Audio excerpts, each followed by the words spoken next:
Genèse chapitre 12. Salut, moi je m'appelle Lydia et aujourd'hui je vais lire un peu plus de la Bible en essayant de lire la Bible entière, chapitre par chapitre, jour par jour, jusqu'à la fin.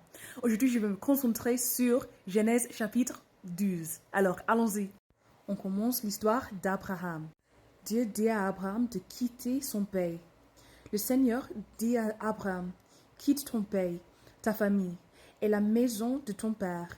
Puis va dans le pays que je vais te montrer. Je ferai naître de toi un grand peuple, et je te bénirai et je rendrai ton nom célèbre. Je bénirai les autres par toi. Je bénirai ceux qui te béniront. Je maudirai celui qui te maudira. Par toi, je bénirai toutes les familles de la terre. Abraham s'en va comme le Seigneur l'a commandé. Et son neveu, Lot, part avec lui. Au moment où il quitte Haran, Abraham a 75 ans. Il prend avec lui sa femme Sarai et son neveu Lot. Il emporte toutes leurs richesses. Il amène aussi tous les esclaves qu'ils ont achetés à Haran. Ils vont vers le pays de Canaan.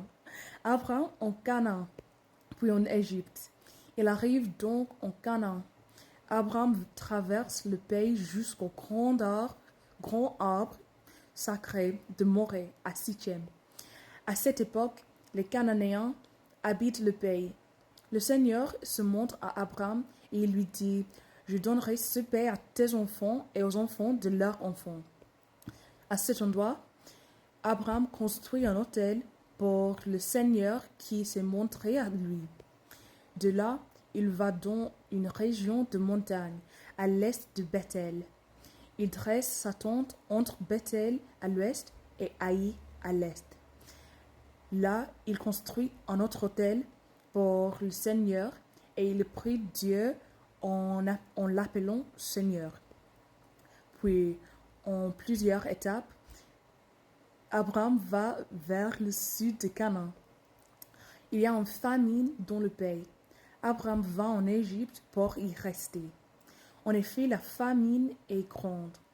Au moment où Abraham entre en Égypte, il dit à Sarai, sa femme, « Écoute, je sais que tu es belle. Quand les Égyptiens vont te voir, ils diront, c'est sa femme. Puis ils me tueront et ils te laisseront en vie. Dis donc que tu es ma sœur. Alors, on me recevra bien, et ainsi je resterai en vie grâce à toi. » Quand Abraham arrive en Égypte, les Égyptiens voient que sa femme est très belle. Des officiers du roi la voient et ils font des compliments sur elle à leur maître. On conduit alors la femme dans le palais du roi. Grâce à elle, le roi d'Égypte reçoit bien Abraham. Il lui donne des moutons, des chèvres et des bœufs, des serviteurs et des servantes, des ânes, des ânesses et des chameaux. Mais le Seigneur frappe le roi d'Égypte et sa famille de grands malheurs à cause de Sarai, la femme d'Abraham. Le roi fait venir Abraham et il lui dit, « Qu'est-ce que tu m'as fait là? Tu ne m'as pas dit que c'était ta femme. Pourquoi donc? Tu as dit qu'elle était ta sœur. Pourquoi? Et moi, je l'ai prise pour femme. Maintenant, voilà ta femme. Prends-la et va-t'en. » Le roi d'Égypte donne les ordres à ses serviteurs. Ils reconduisent Abraham à la frontière avec sa femme et tout ce qui est à lui. Oui, oui. Alors, merci de me quitter aujourd'hui et de lire la Bible avec moi. Et j'espère vous voir demain et que Dieu vous bénisse beaucoup aujourd'hui et demain. Au revoir.